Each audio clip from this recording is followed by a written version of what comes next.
bigat ng ikaw at ako.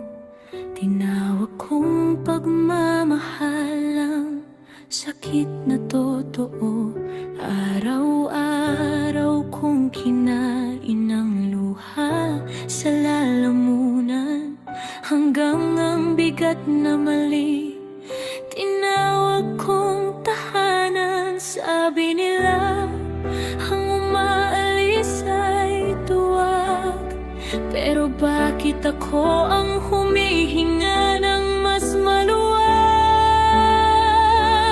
Hindi lahat ng iniiwan ay talunan. Yung iba lang napagod sa paulit-ulit na sugatan. May mga pusong umalis hindi para tumakas, kundi para mabuhay, para muling lumakas. Hindi ako natalo nang ako'y lumayo.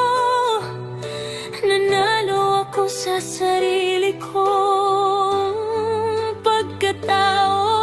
Dahil sa wakas natutunan kong hindi normal ang masaktan ng ganon.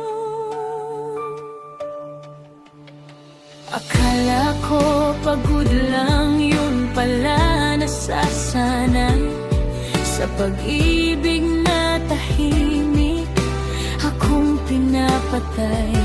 Tinawag kong ganito talaga ang pagdurusa, hanggang makalimutan ko kung sino ako sa simula. Mahirap palang umalis sa minahal, pero mas mahirap manatili kung wala ka ng halaga.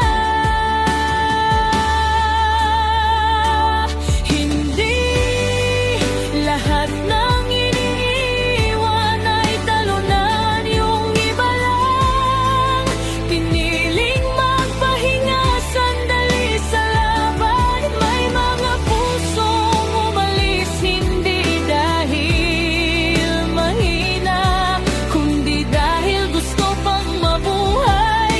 Hindi lang magtiis araw-araw. Hindi ako natalo nang ako'y lumayo.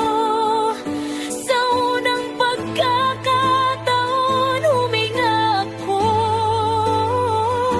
Natuto akong ang sakit na palagi ay hindi sukatan ng tunay na pagmamahalan. At sa katahimikan, doon ko narinig ang tibok ng pusong matagal